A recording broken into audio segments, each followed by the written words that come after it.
భక్తుడు, జ్ఞాని, అర్థం చేసుకోగలరు, ఎట్టి స్వార్థం లేనివాడు, మంచి పక్షాన్ని నిలబడేవాడు. కానీ ఈయన ధృతరాష్ట్రుడు ఈయనకు అనేక రకమైన మర్యాదలు చేసినా, పట్టుపానుగులు ఇచ్చినా ఆయన దగ్గర ఈయన ఉంటా. ఈయన దగ్గర పోయి ఆ రాత్రి ఉంటే అప్పుడు ఎదురుడు ఏమన్నాడంటే, నువ్వు ఇట్లా రావటం నాకు నచ్చలేదయ్యా స్వామి, ఎందుకంటే వాళ్ళు ఏదైనా పరాభవం చేస్తే నీ మనసు ఎక్కడ బాధపడుతుందని ఆయన బాధ. అంటే అప్పుడు కృష్ణ పరమాత్మ ఏమన్నాడంటే, నేను రానయ్యా, కానీ రేపు రానున్న రోజుల్లో లోకం నన్ను నిందించే అవకాశం ఉంటుంది. ఎందుకంటే శ్రీకృష్ణుడు సర్వసమర్థుడు, సర్వజ్ఞుడు, ఏమైనా చెప్పగలడు, ఏమైనా చేయగలడు, లోకం నమ్మింది. కానీ పైగా వీళ్ళంతా నాకు బంధువులు. అర్జునుడెవడు? బామర్ది. పాండవులు మేనత్త కొడుకులు. అటు దుర్యోధనుడికి ఈయన కొడుకు పిల్లనిచ్చిండు. అంతా బంధువులు ఎడు చూసుకున్నా. కానీ ఇంతమంది బంధువులు ఇంత పెద్ద యుద్ధం జరగబోతుంటే మనం మెలకున్నటువంటి భావ్యం కాదు. కానీ నేను చెప్పాల్సినంత వరకు చెప్తా. ఇంటే సఫలమైతే నాకంటే అదృష్టవంతుడు లేడు, కాలేదనుకో ఎటు జరగాల్సింది జరిగింది. అందుకు కాబట్టి నేను చేయలేదనుకో రేపు పొద్దున లోకం ఇంత గొప్ప సమర్థుడై ఉండి, అందరికి చెప్పగలిగే వ్యక్తి అయి ఉండి చెప్పకపోతే రేపు లోకం నిందిస్తుందయ్యా. అందుకు కాబట్టి అని చెప్పి మనం ఖచ్చితంగా చెప్పాలి, ప్రయత్నం చేయాలి.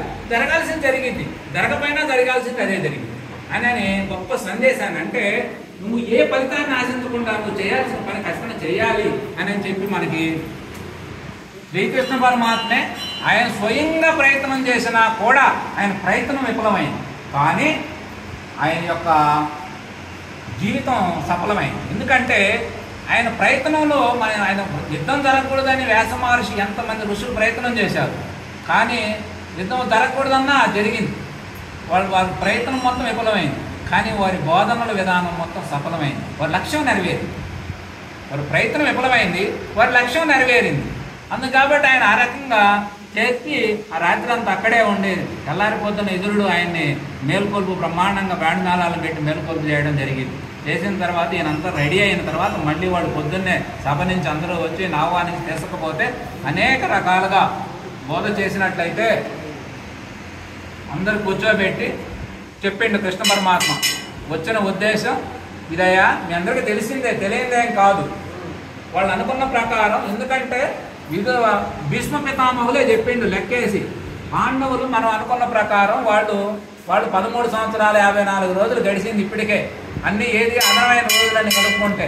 అందుకు కాబట్టి వాళ్ళు ఖచ్చితంగా వాళ్ళ రాజ్యం వాళ్ళకి ఇవ్వటం న్యాయం అని చెప్పారు. మీరు ఇవ్వలేదు, కానీ ఇప్పుడు వాళ్ళ రాజ్యం వాళ్ళకి ఇవ్వండి, ఇవ్వకపోతే జరగబోయే పరిణామాలు ఇబ్బందిగా ఉంటాయని చెప్తే దుర్యోధనుడు ఏ రకంగా సమ్మతించరు.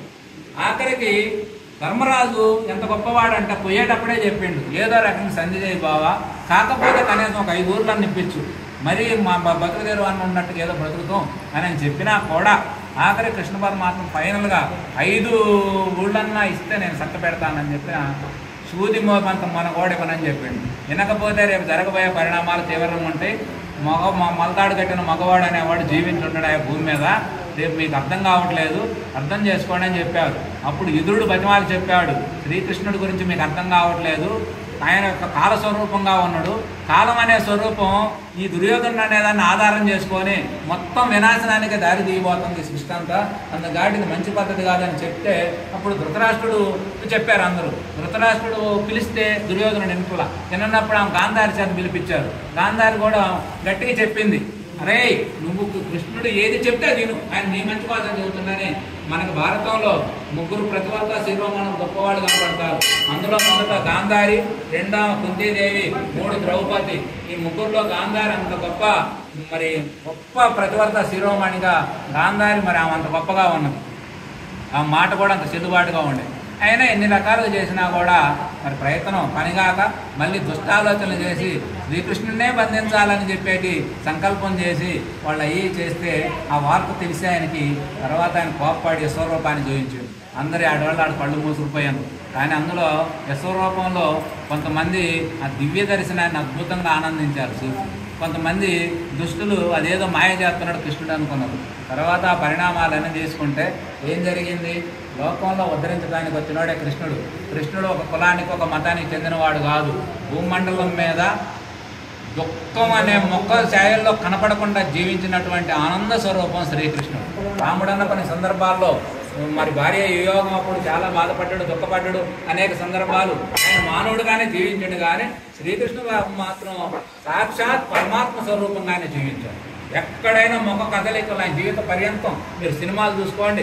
భారతం 1700 శ్లోకాల గ్రంథాన్ని పరిపూర్ణంగా 2 సార్లు అధ్యయనం చేసి చెప్తున్నా.